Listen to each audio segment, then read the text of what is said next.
everybody. Today, let's dive into the incredible story of survival, hope, and nature's power as we explore the tale of Noah and the ark. Now that's in chapter 8 of Genesis. Now I'm calling this one, What's the Deal with Noah's Crew? This story has been shared throughout generations and remains a powerful illustration of resilience. So sit back and enjoy as we journey through the aftermath of a world-altering flood. Now picture this, a monumental flood that altered the landscape of the earth. Now Noah and all the animals aboard his ark, they found themselves bobbing on the waves amidst the chaos of swirling waters. There was a glimmer of hope, and the story begins with a moment when God remembered Noah and everything began to change. Suddenly a wind swept across the earth, compelling the waters to retreat. It was as if nature was responding to God's call. Imagine the scene, water levels slowly beginning to fall, the floodgates of the sky shuddering closed, and the relentless rain finally coming to a halt after 150 long days floating around. On the 17th day of the 7th month, the ark found its resting place on the majestic mountains of Ararat. Now, can you envision the sight of relief that must have swept over Noah, his animals, and his family? They were no longer at the mercy of the turbulent sea. They had solid ground beneath them again. But the story doesn't end there.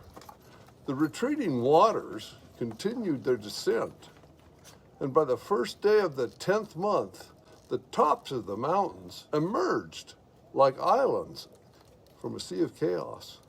It was a dramatic sight as the world began to take shape again, returning to a semblance of normalcy. Noah sent out birds. After waiting patiently, Noah decided it was time to send out a raven. This feathered explorer took to the skies, flying back and forth. But much to Noah's dismay, the raven, he couldn't find a place to land.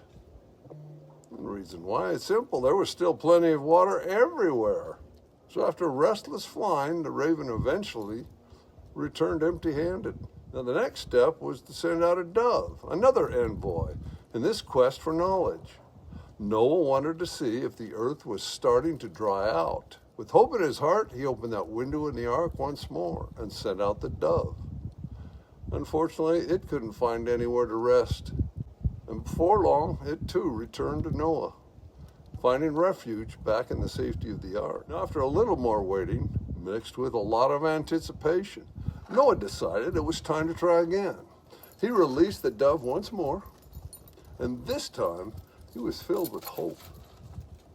And then after 7 days, the dove returned in the evening. But this time it brought back a surprise. Clutched in its beak was a freshly plucked olive leaf. Can you picture it? What a magnificent sign of renewal.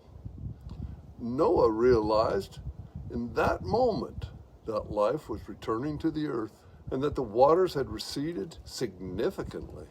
Now this moment was monumental.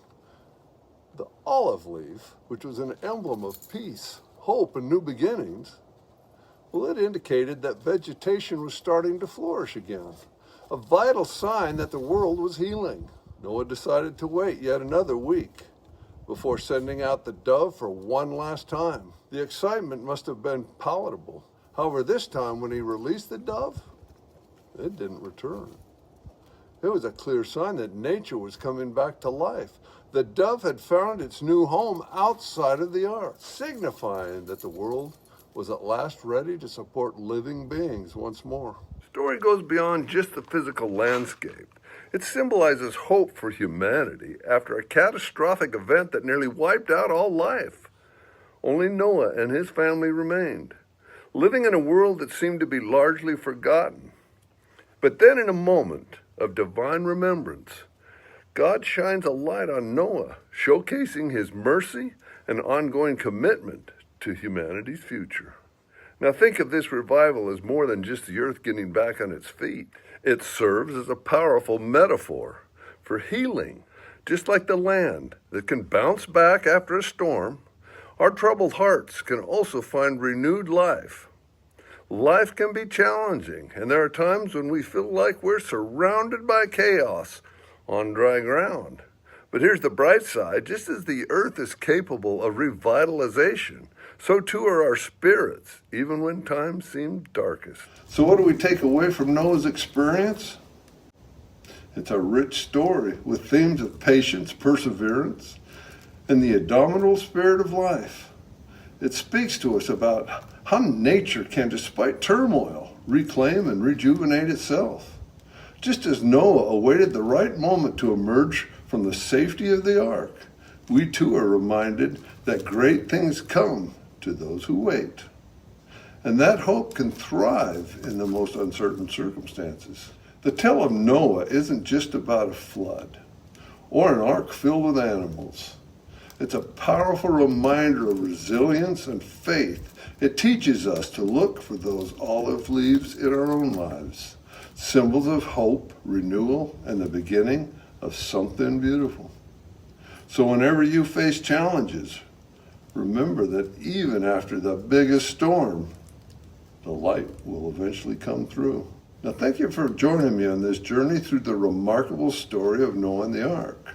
Let's all embrace the lessons from this tale and cultivate hope, no matter how tumultuous the waters may seem.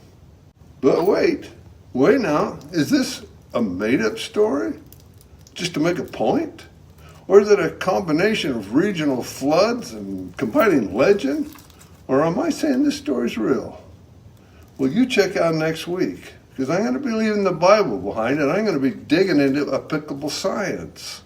I hope to convince you that Noah's Ark, hey, it's as real as it gets. But till next week, you keep searching for the olive branches.